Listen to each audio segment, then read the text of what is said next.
820 centimeters in feet? First of all, we need to know the value of 1 centimeter in feet.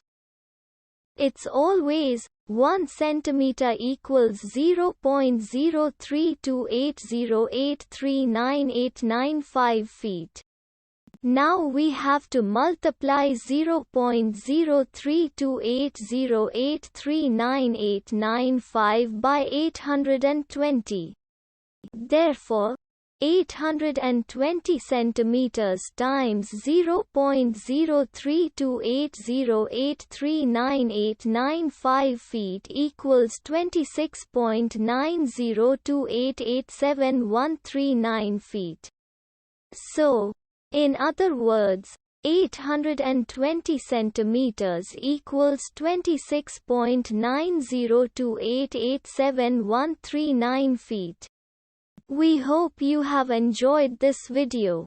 Please like and subscribe to our channel for more videos like this.